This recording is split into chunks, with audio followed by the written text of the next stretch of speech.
Hello and welcome, everyone. Welcome to OPN's Dev Talks, where we get a chance to sit down with the developers and get a chance to see gaming from their eyes. We are overpowered noobs. We work to provide a platform for gamers and industry professionals to open dialogues about important topics about PC gaming. Check us out at OPNoobs.com. Today we're joined by Adam Hensel, CEO and developer from Hydrant Games, to talk about their new game, Overpower. Overpower is a fantasy-themed shooter game that combines class-based RPG progression with fast-paced MOBA-inspired combat. You can band together with friends and battle opponents across a variety of unique game modes and map locations, while undertaking epic PvP quests and leveling up your favorite class and experience an RPG-style progression as you battle and outplay your opponents. Today, OPN will be streaming the game live as we talk about Overpower with Adam. Playing the game for us today is DJ Sketch and Alucard. I'm joined by Caitlin and myself, Shane, as we host tonight's Dev Talks. So let's get started. Adam, I want to say thank you for joining OPN tonight and giving us a chance to talk to you about your upcoming game, Overpower. And how about you let us know what got you into the industry and why you decided to start making video games? I guess it just started growing up as a gamer and always playing video games all the time. And I got really into MMO games, like when Final Fantasy XI came out and then when WoW came out. Played a lot of that in college, and I kind of just fell in love with battlegrounds and PvP and, fighting other people and the idea that you can have a character and, play it a lot, put a lot of time into it and progress and level up and get stronger and that whole thing. So I just took the path through art school and kind of just combined my passion with video games with my work and ended up as a 3D artist, more or less. Well, and you're fairly young, so I take it, is this like your first game, or have you tried it out before? This is my first game. I worked at a startup studio fresh out of college in Orange County, developing a couple games, but they'll probably never see the light of day. So this is the first one that will be fully released and people will actually see and play. So I think it's fantastic. Been playing the game. I really enjoy it. What I like the most about it is that it kind of just puts you right into the combat. Just bam, you're ready to play. Was that intended, or is that something you guys really wanted to happen, or you just haven't come up with a tutorial system yet? No, it was intended. One of the things we've been trying to do with this game ever since the very beginning is to make it a lot more like a shooter game, sort of like a pick up and play, no explanation needed. It's really inspired a lot by kind of like the simplicity of Counter-Strike and how that's kind of a game that a lot of people, you get a gun, you start shooting, and it's just fun right away. And that's something that we've been trying to pull from since the very beginning with this game. Yeah, I like the way the moves work. They're very easy to get used to. Now, the class that I started getting used to a lot faster, and I don't know if this is intended, is the Archer. How do you feel about that? Are you seeing certain players play a certain class more than the other ones, or maybe one is actually overpowered? That's interesting, actually, because, a lot of people, especially when they're newer to the game, tend to gravitate more towards the Assassin, which I think maybe is because they have a lot of stealth and they're fast and mobile and can kind of have the advantage through sneaking up on people. But I personally am a big fan of the Ranger or the Archer, as you said. But it just comes down to landing those skill shots, I guess. So, but I don't. Every class is kind of overpowered, and that's sort of the point. People die pretty quickly. Yes. So it's very similar to more like kind of that Counter-Strike pacing.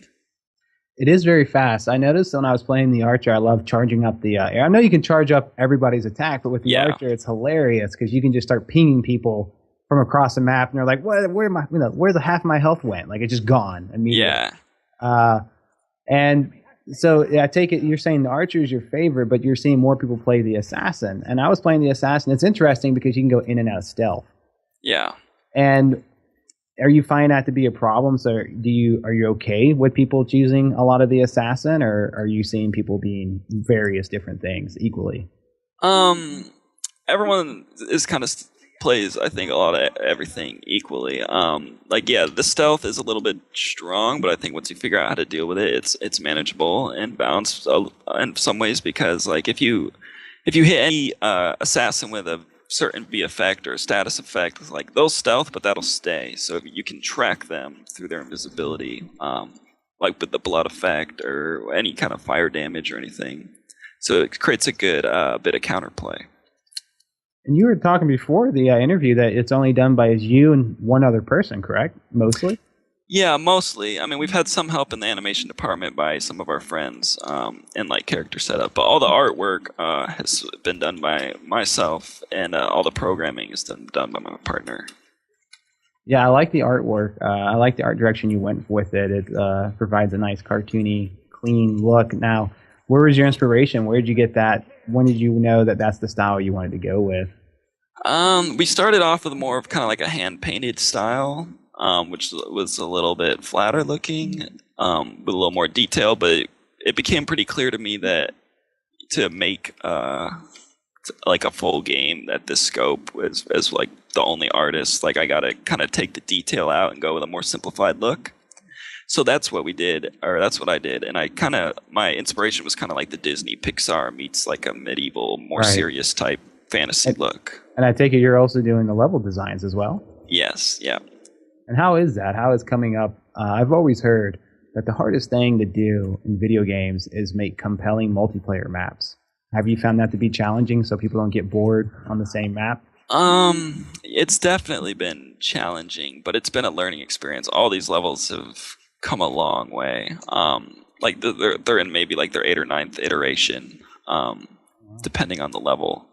And so it's been kind of a learning process. And as I like learn new techniques, I'll go back and reapply them to the previous levels, which didn't have those type of techniques or things in there. So lately, just in this past week, I've been updating all the levels as we get ready for release. And one of the changes I've made based on player feedback are putting things like crates and boxes in places that are meaningful and that you can actually jump on to like elevate yourself to new levels. So like in the map we're playing now, there's a lot of that. So you can look for that. They're like strategically placed objects. Yeah, I find it interesting. I like when you are on the losing side of it, you start running and start hiding behind different things. Yeah. Yeah, that's always fun to do. And looking from the map, like, are you guys planning to release more classes, or is this the classes forever? No, we are definitely planning to release more classes. And sort of depending on what, how the different classes that we want to bring on will fit, sort of within the balance. Right now, each class has one weapon, and that's sort of their unique thing that identifies them. So no matter what skin or armor or color they're wearing, like if you see a bow, you know it's a ranger. If you see an axe, you know it's a warrior.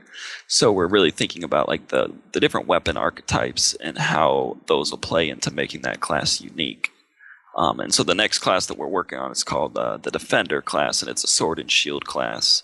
And we're wanting to add different mechanics, like kind of like reflecting projectiles and like shielding your allies and things like that. So more of like a supporty CC kind of class. And you were talking about changing your appearance. Now, like I said, a lot of people are seeing this game for the first time. Do you unlock your different costumes and stuff through gameplay, or I've seen that you guys have like a marketplace? And how would you explain it to people? Currently, they're just cosmetic costumes that will be unlocked through the item store for a small fee, depending on the coolness and the rarity of the costume. But we want to, in the future, have more full armor skins and everything. So it's just a matter of time and getting those models out and things like that. So, and like down the road, we want to have a reward system where players can earn it through gameplay and like playing well. And if we'll get to having a ladder system, then having rewards for players based on how well they play or their team performs. So you guys are looking into like making like a ranking system then? Yes, definitely. Down the road a little bit. But is that something that you plan from the beginning, or is it because you're seeing the interaction with players and you're like, we got to put a ranking system in? People are loving it. It's something we've planned from the beginning that we want to have, because we want the game to be played in a very casual and fun space, but we definitely think there's room to bring it into a more of a competitive sort of like ranking type style of play as well. And I know the game hasn't launched yet, but how has the feedback been? Has the feedback really contributed to the game's development? Have you changed stuff based off of what people are saying? How's it been for you? The feedback's been great so far, and we have made changes. We've increased the jump height. We've made different switches to the levels, to the mini map, to the clarifying the game modes and things like that. But overall, people have said it's like what we've gone for is sort of what people have been experiencing, which is that it's really fun to play, and it's pretty straightforward. It's like people can figure it out right away with not a whole lot of explanation required. They just hop in, they start killing things. There's a few amount of buttons, but there's still a lot of combos and tricks, and those combos can go pretty far with how you play your class. And so I'm assuming you probably played extensive time with with your friend or your partner. Yes. And playing with the community, what have you noticed that maybe you guys wasn't doing before? Is there things that the gamers are doing you're like, I never thought of that? And it's kind of change your perspective on certain classes? Yeah, some of that. A lot of it, they will take advantage of it. I've noticed that a lot of players that aren't like on the development team will, if there's a loophole, they'll really go after it, So like, we have a mage staff that shoots out like a bloodseeker bolts that like will home and like look for enemies to lock on. And so the first time we brought that on and had a test, we had people standing up in the corner of the map just like spamming it down. I was like, man, this is a little too OP. So, we had to make some balance changes. We still have the staff, but now it like hits a lot. There's a lot less damage than a lot of the other weapons to make up for how strong it is. And how long have you been working on this game? I know you were talking about it earlier. You've been working on this game for quite a while, right? Yeah, just over 2 years.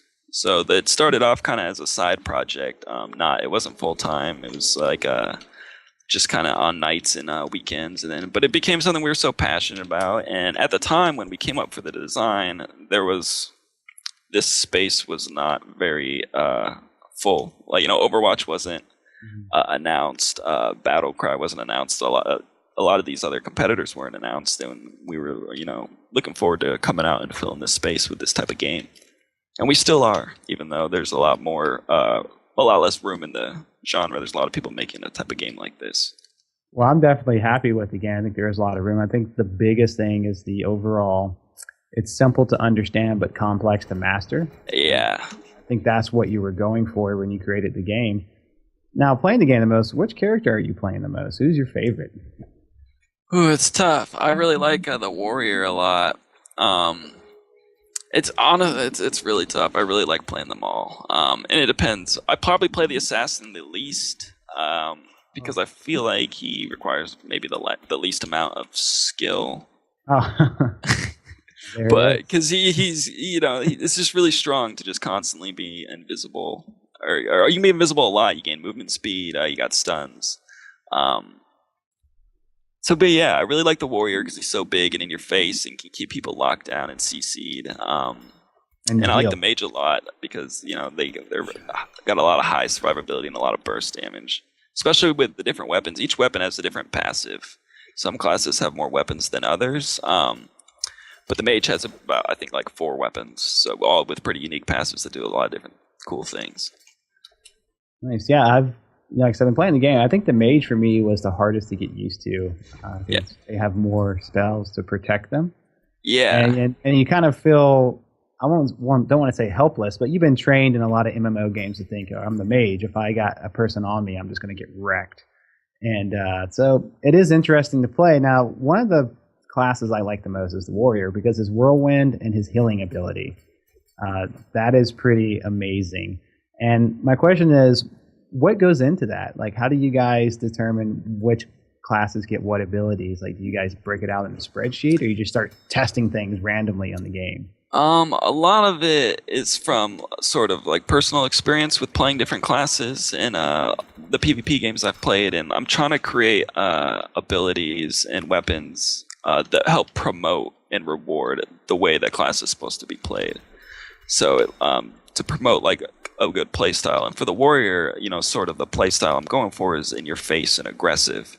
And so I want to reward that type of play by giving him abilities that increase his damage based on how low an HP he is, so that he can get in there, get really low, pop this ability, which also makes him invulnerable to damage for a few seconds, get a huge damage burst and clean up. And then the other one, like you said, if you get a heal while under the effect of that buff, then he gets a full life heal. Or if you get a kill while under the effect of the buff, So I'm just trying to reward the play styles that we want to promote with the classes. Is the main thing. Absolutely. And looking at the comments, how's the comments been for you? I mean, I'm sure that makes you feel good to know that the comments have been overwhelmingly positive. I'm sure that's definitely inspired you to put more effort into the game. Which comments are you referring to? Oh, like when I'm looking at different, like on your Steam Greenlight, I see people are happy with the game. Oh, yeah. Yeah, there's a lot of people that are excited, and it's always cool to see. And I hope that as we get the game out, more and more people are playing it, that'll continue to, they'll be more excited and get more buzz going for the game too. So I take it you play a lot of this at night, like with other people, or are you finding yourself not to be the best person, or are you already like amazing at it? I'm pretty decent. My roommates play a lot; they're pretty good too. But we play a lot. I play a lot at night or throughout the day as I'm testing, or I'll play for fun. I'll just be like, I'm gonna hop in and fight some bots, and then I'll play for like 30 plus minutes by myself. I'm like, man, this is actually pretty fun. But it is. I know I'm a little biased because I've been making the game, but I think that other people will find it fun too. I do like the fact that you put bots in it. That's fun. It gives the player a chance to kind of learn the game without feeling horrible that they're getting completely destroyed by like a 12-year-old. Yeah, so I appreciate that. Yeah, well, we started on that. Go ahead. We actually took a little bit of time to make the bots not as strong as they were at first when they could like hit anyone, because they're bots. But so we made it a little bit easier for that reason, so that people could learn the game. Now the game does have power-ups in it, which I find interesting, like a strength power-up. Are you planning to expand on the power-ups and like go really in depth with it, or are you just trying to keep it simple? Yeah, right now it's pretty simple. We have the strength power-up and the health packs that are kind of on the map. And the strength power-up is only in the deathmatch and team deathmatch modes, because it is pretty OP, like it says on the rune. Just an O and a P. It's like almost double damage. So, and people already die really fast, so you can one-shot people with it. But so it's just in the funner, more casual modes, and we'd like to expand upon that and add more power-ups. But we don't want that to take away from the game mode, so it's totally like a case-by-case basis. Yeah, absolutely. Like I said, I'm watching them play. It's extremely fast-paced. One of the things I did notice about the game is when you get into a match, sometimes I like how you can kind of spectate before you spawn. I thought that was interesting. I enjoyed that. It kind of lets me do something while I'm waiting. So I can tell that you guys are like seriously thinking about, like, you guys are really pushing this, get into the game now and enjoy immediately. And I think that's really important. Yeah, definitely. Absolutely. Go ahead. I was just that spectate feature we just added, so a few days ago. So yeah, we're definitely looking at all areas and seeing how we can improve the experience overall. So you definitely want to see this game taking like a tournament approach, then, huh? Yes. Yeah, definitely. Gotcha. I find it, like I said, I find the game to be really interesting. Like I said, my favorite class is the Archer, just because I enjoy shooting people from across the map. I love it. I love dodging, and I like the kiting aspect behind it. Now, where did you get some of the inspiration you get from those games? You said MOBA. Are you particularly referring to like League of Legends or different types of games you played? I played a lot of Dota 1 back in the day when that was pretty big, and I kind of made the switch over to League of Legends. I played a little bit of Dota 2, but a lot more LoL. Sort of what I played. You got the kiting from. There's a lot of kiting in the game, I've noticed. Yeah, definitely. That, and I used to play a lot of WoW arenas and battlegrounds, things like that. So for the classes that are more mobile and a little squishier, like the mage and ranger, I'm just trying to give them tools that they'll need to deal with classes like the warrior or the assassin that's going to sneak up on you and kill you in a few seconds if you're not necessarily ready for that. So. And the one hit, and the way I see it is that one hit kill from the warrior. I take it is like that charge up thing he does, and it just immediately kills you. I find that to be really rewarding when you can like pull that off. The right click hit. Yeah. Yeah. No, that's a good one. It hits really hard. It's a pretty slow move. It's like you got a really slow wind up, but it's great if you can work together with people to like keep people stunned with your teammates and then get one of those off. It does feel it's really rewarding. Absolutely. Like I said, the game is pretty fantastic. I was noticing all the different maps. How many maps are you planning to have at launch? We have 9 maps right now, and we're gonna launch with 9. And like I said, I've been going back and making some pretty significant changes to them now that I've played them for so long. I've kind of realized like some of them were their first round of that version. So after playing it, maybe 30, 50 times in all kinds of different modes, you realize kind of what it needs or what it's lacking. So making those changes have really kind of helped push them to the next level, I think. And I also noticed you guys like the teleporting aspect of the game. I see that's important to you. What kind of led you to that? We need the teleporters. That started with one mode or one map that we have called Sky, where it's kind of all these different floating islands. And the idea was there are like different unique camps, and that if we create like a way to get from one island to the other, then we don't have to have like bridges connecting them all, and then people can cover a vast amount of distance. And that's an example of how like we created the certain tech. Like these teleport gates, and then we're like, what? Some of the other maps could use these too. It doesn't have to just be in these floating islands. So then we've kind of gone back and realized, looking for ways to add verticality to the map by offering like teleport spots. Absolutely, I like the fast pace of it too. I think it provides a unique way when you're trying to get away from somebody. You can just immediately run away, like, okay, no, I don't want any of this. Yeah, it's a great way to if someone's chasing you, you can hop in one and they'll follow you, then you hop right back out the other side, and it's like, where'd they go? It provides a cool little game mechanic too. So what was the biggest challenge you faced so far in this project that's really like, pushed back on you, really difficult? Probably the biggest single thing is character animations and character setup, because since we're such a small team, we have to wear a lot of hats, and my skill set as an artist, can be kind of expanded into environments and level design and characters and weapons. Pretty straightforward. But to do animations is like totally different beast, and we didn't have an animator for a long time. For the longest time, we were using just kind of like borrowed animations on every class, and everyone swung their weapon like an axe, even like the archers and the assassins, because we didn't have animation. So that's where we've been very fortunate to have some of our friends come alongside and help us out. So, how many hours would you say it took you guys to like really get the game polished out to get to a working point? Oh man, I've been working on it like every day, unless I just was not working for whatever reason for the last like over 2 years. So I've lost track. It feels I wouldn't know what to do if I wasn't working on this game. Like it's, but so that's why I'm really excited to release it, and just and we're going to continue supporting it after we release it. It's not like it's just going to be done, but it's to the point now where I think it's ready for more people to start playing it and getting more feedback on a much grander scale, which is kind of why we're going with early access. And you're saying that you're going to continue to support that. Now, are you saying like as far as class balancing, or are you going to actually start implementing different classes and maps? I know you said you had a sword and board coming out, but are you planning things beyond that? Yeah, I mean, so we want to add more game modes. We want to keep polishing the numbers as far as balancing classes and the damage they do, and adding more gems. Some classes only have a couple weapons, some have like 4 or 5 weapons, so we want to keep filling out all the class roster with all the weapons, as well as just adding more maps and modes in general, and polishing what's here and upgrading the VFX and everything.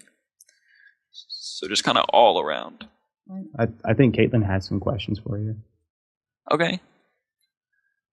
You actually just answered it. I was looking at all the characters that were out, and I was seeing, like, dudes with the wizard staff, and I was like, wait, do you have a male and female character model for everyone? No, it's just that they can equip different weapons. I see. No, well, we do have a male and female. Oh, you do? For everyone except the warrior. So if that you is interesting. Why'd you decide to do that?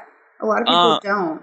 Yeah, well, we wanted, one of the things we wanted to do was to make like a class-based progression RPG-like game where for people that love playing MMO games but don't have the time to like grind for months and months to get to the point where they can start doing competitive PvP.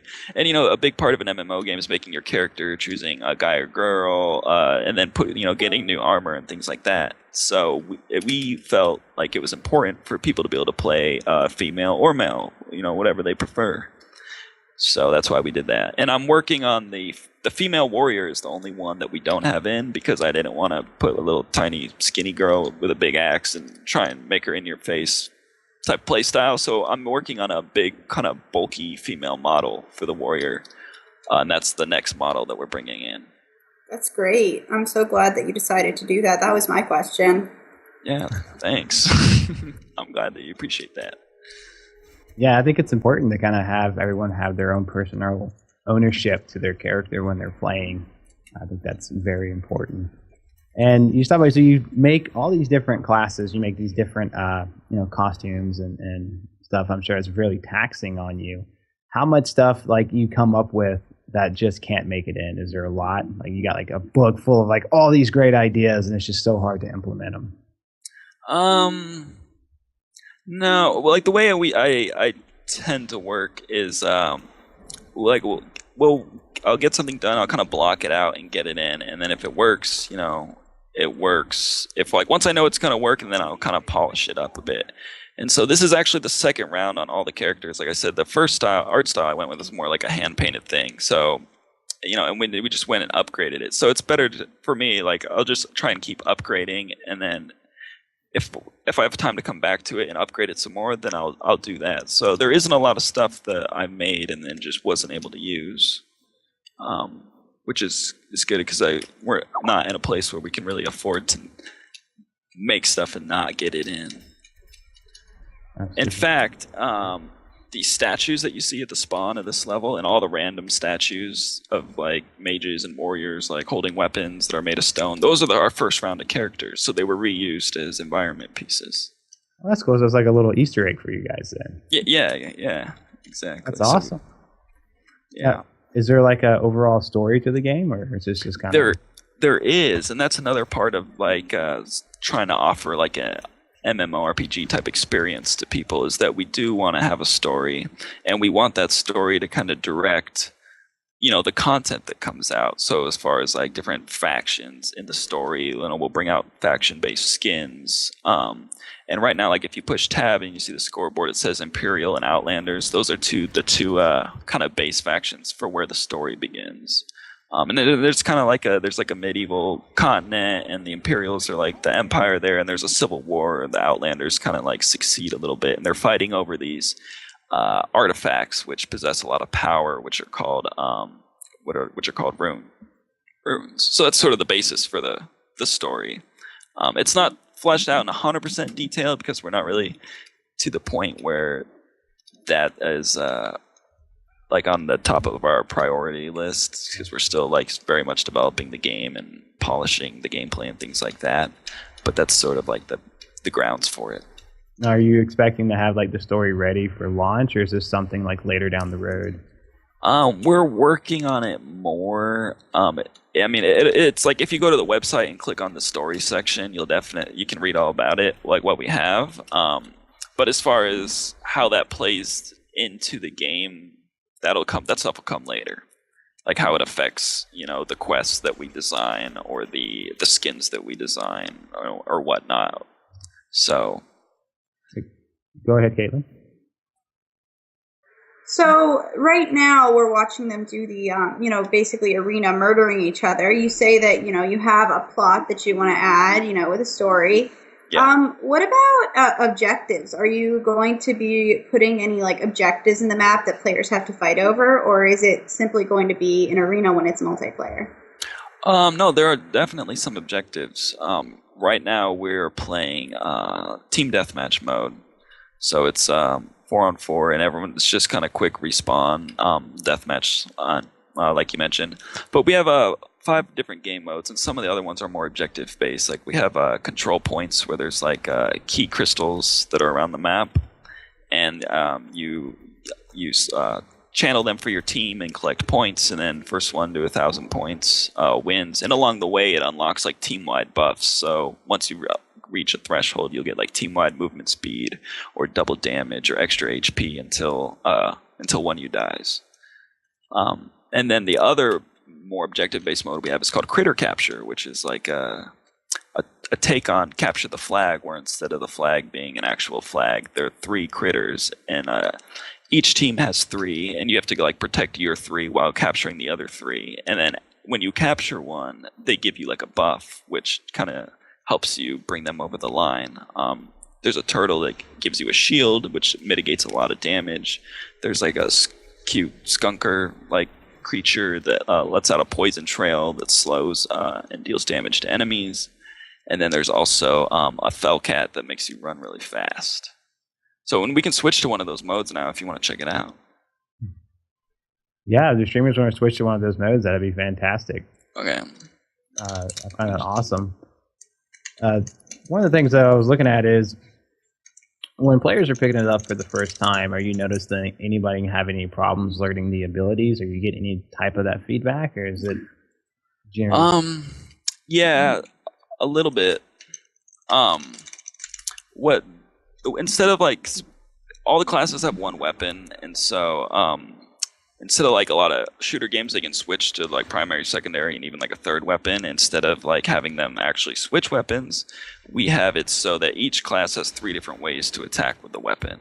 And so that's the left click, right click, and left click and hold. And some of the feedback that I've noticed that I've seen from other people is that they kind of forget about their other attacks, even though they're very powerful. And so it takes a little bit to get used to knowing what's in your arsenal, so that when you do get into a situation where the mage's right click is kind of an AoE that's really good at dealing with assassins or anyone up in their face. And so it's remembering to use that will definitely make your mage playing much stronger. Gotcha. So that's just a matter of people just got to continue play the game. Yeah, and getting more comfortable with the attacks, I think. So that's one thing I've noticed. And I like how, like I said, I know we talk about how fast the game moves. How challenging was that for you to get the game to that pace, to make sure everything's working? It's very smooth, works really nice at 60 plus frames. I'm sure that was a challenge for you guys. Yeah, optimizing the levels and getting things to run at a good frame rate, it was definitely a challenge, and it was just through a lot of testing and profiling, a lot of bug fixing, which just comes through a lot of testing, really. But we're pretty happy with where it's at right now. I take a lot of help from your friends and family playing the game then. Yeah, definitely. Yeah, I'm sure they're excited. Nice. I'm sure it must feel really good that pretty soon you're releasing it and they get to see your hard work come and finally take hold of all the hard times you've been putting into the game. Yes. My parents are very excited. Do they play the game? No, they're not much for gamers, but they know, they've seen it a lot, and they follow a lot of the YouTube videos and videos people make and things like that. Yeah, so. You were talking about that you've passed it out to a couple of YouTubers to kind of get a review. How's that been going for you? You've been nice, liked it, positive? Yeah, so far everyone's been pretty positive with the feedback for the most part, but we're still waiting for a lot more videos. I've definitely given out a lot more keys than I've seen videos for. But so I'm hoping that they'll start to come in as time goes by. But from the ones we've gotten, the people have had a lot of fun making the videos and stuff. Yeah, the game's totally awesome. Now, once you get done with this game, are you guys looking to expand on your game? Like, not this game, but looking to expand and make maybe different games or future games? Like, Yeah. What's in store for Hydrant Games? I mean, it depends how the release and everything goes with Overpower. We're not necessarily looking to immediately move on to another title because we still think there's a lot more potential and stuff that can be done with this title even after release. But I always have ideas in the back of my head for all kinds of things. So I don't think I'll be able to turn that off. Gotcha. And I meant to ask, you were talking about the story now. Is this your story? Are you coming up with the story, or is this kind of like in collaboration with your partner? No, it's not. It's been a team effort, and we even have had a writer that has helped us out, who's the fiance of the girl that helped us with the character setup. So and they're all kind of like in a small circle of our friends. So, but it's been kind of like a back and forth with him for a little bit to help develop the story and the setting and everything. And when it comes to the music, I like the music. You got a nice feel for it and the sound effects. I take it, did you guys do that yourself, or did you have to get some help to get the music and the sound going? The music and sound effects are something that we've had some help with. The music's come from two different composers who I've never actually met in person. I just kind of met online through the indie scene. One of them lives in Romania. His name is Draco Vallis. He's a really cool guy, and he makes some pretty awesome music. Nice. And the other one his name is Matt Collins, and I met him. This was so many years ago. Who's doing the voices? Is it like voice actors or you guys? Oh no, it's two voice actors that have helped us out. Amber Lee Connors is who's done the female, and Ben Britton is the guy that's done the all the male characters. And then the announcer was done by a guy named George that lives in England. So it's been we've had a lot of help from a lot of just people that we've met along the way. Yeah, and this is your first game. So How is that transition for you though? Like coming from not making a game to now having all these different people on your project. Like, how does that feel? It's awesome. Since we don't have any funding and all of this has just been done through, either the skills we've already had or people that have been willing to help us out. It's great. I welcome anyone that gets excited about the game and the potential it has and wants to lend a hand. I think that's awesome. We wouldn't be, where we are now if that wasn't the case. Absolutely. I think it's, like I said, it's fantastic that it's your first game. It looks really well done. And I'm sure when you meet new people, you just let them play a couple of matches and they immediately fall in love, right? Yeah, more or less. Yeah, I guess so. People do enjoy playing it a lot, which I think is great. So, but yeah. How do you feel about that? You're in the indie scene. How do you feel about indie games as a whole? I see your game and it's well thought out. It's your first game. You really delivered it. How do you feel about the indie scene? How's it working on Steam?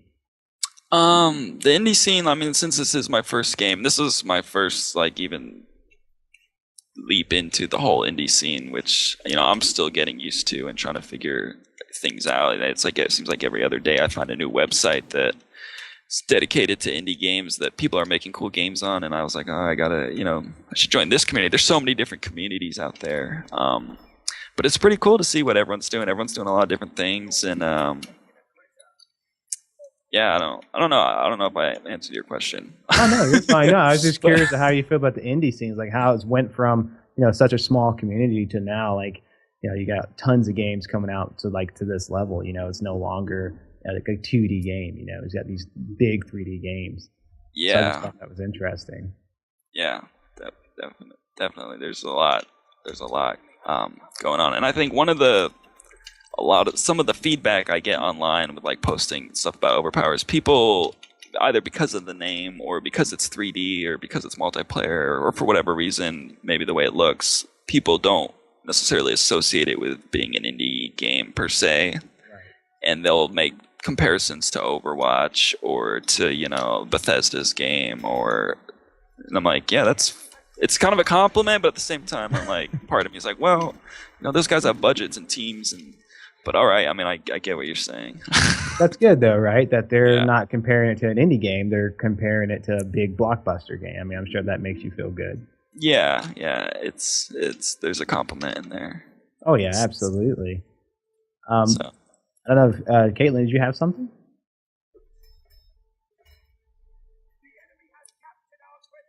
No, sorry. I Not thought yet. you had your. I'll pull out a little thing, ask for questions, and then we'll see. Yeah, that's what I was curious. Did you have any questions from Twitch? No. No. Yeah, but the game looks fantastic. I like the art direction you went with it. I like the smoothness, the graphics. The colors are really nice. I can tell that the colors are important to you. Yeah. Especially when I'm seeing like the mage spells. Very vibrant. And I enjoy that a lot. Yeah. Thanks. There's sort of like a color palette that I try to keep with the classes that match the color. I like the color of their icons, so the warrior is more reds and oranges, and the rangers are like the greens, and it helps keep things more clear, I think, on the battlefield. So what was the real quick? What was the hardest class to get in here to work? Which one have you had the most problems with? Definitely the ranger. Is that just because they're too powerful, or just no? Just because the issues that come with having a bow as opposed to just swinging an axe, and because they have like special unique strafe animations. Because what we originally had was we were just programmatically rotating the characters' torsos left or right based on whether or not you were strafing in which direction. It works great for everyone until you try and get a bow in their hands, because then all of a sudden the bow is pointed off to the right or the left, but you're trying to shoot forward and it's not adding up, and so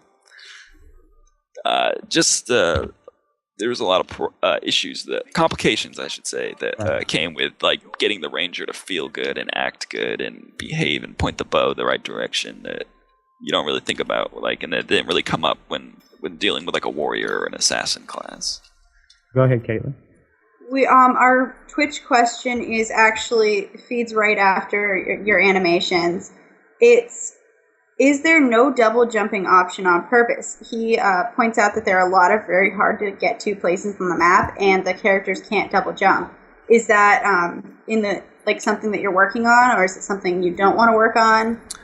It's something that I would like to address without adding a double jump, because at first, actually, when I was designing the ranger class, I was like, yeah, we should have a double jump. That would be awesome. But then we realized we'd run into problems where the ranger would be able to jump places where melee classes can't reach, and it would be you'd give them sort of an unfair advantage. And so we're trying to add mobility and things like that, and without necessarily creating a situation where the melee classes are being outclassed due to just not having the high ground, so to speak. So that's how overpowered is too overpowered then? Definitely just being able to reach places, obviously. Are there any other things that have just been too overpowered? No, I think that's pretty much it. There are definitely ways to kill people in like fractions of a second if you land all your spells. But as long as there's counterplay and people have the ability to outplay their opponent,